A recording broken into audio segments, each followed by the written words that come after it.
How's it going, everybody? So I'm going to show you all the utility that you need to know in order to take mid control on CS2 Anubis. So I kind of like to break this up into two phases. The first phase just being this early mid control where you're getting up here into this area and pushing them back to where they're kind of having to hold either camera here or just back in all of these angles. So the easiest way to do that is to go all the way back from spawn. Right when you spawn, go right into this corner and do a simple jump throw at the top left of this building. It's going to go all the way up here, take a couple of bounces, and smoke off house to where you are able to push up and not worry about them peeking you from that angle. The second piece of this is to molly this position here. All you have to do, you can either get a teammate to do this or you can do it yourself. You just go right along this table here, anywhere, it's super forgiving, and just left click at the top right of this window. It's going to bank off of the back wall and fully molly out this position, only leaving a little gap right here to where they can stand up close here. A great way to deal with that if they're going here a lot is just by simply left clicking a flash over here, super loose, no specific lineup required, so that anyone standing here is going to get absolutely nuked by this flash, and your teammates, as they're running up, well, it's completely safe to them.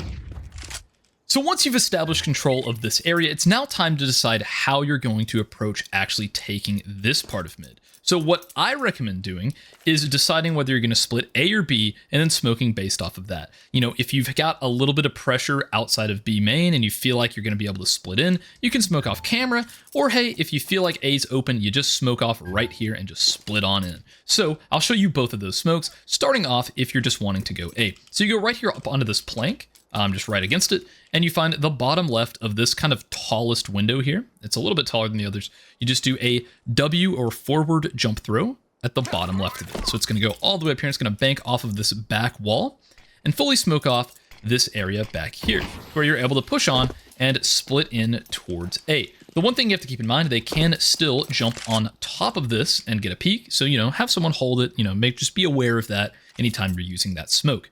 And for the other smoke, if you're wanting to split B, you come right here into this corner and you find this little dark dot just under this little circular object here on this tower and just do a simple jump throw. And that's going to go all the way up here and it should bank right off the side of the wall and fully smoke off camera or a connector to where you're able to split in towards Palace here. And finally, a great flash to throw for your teammates as they're pushing up through either door or around here is you can get into this corner and just left click at this top corner here. And that's going to go all the way up and it should blind anyone standing, on this position. They're not going to hardly have any time to react whatsoever from that. Or if they're over here, it's also just going to absolutely eviscerate them. So both of these back angles here, that way if you end up smoking off camera, you've pretty much got a flash that's going to blind every position that you're going to have to worry about. Even if they're up close, believe it or not, it'll still blind them without even ever seeing the flash, really. It's not a perfect flash for them, but it still does a great job.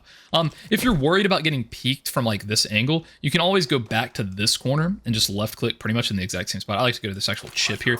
It just doesn't go quite as deep. So it doesn't get them as good from back here, but it's still, look at that. There's not hardly any time to react whatsoever. So it's pretty great. So either of those, I would say, are the best two flashes to flash your teammates into mid. So yeah, I hope all this utility is able to help you take mid control a little bit more effectively on CS2 Anubis, and you're able to get your teammates into some better situations to split things up a little better in the mid round.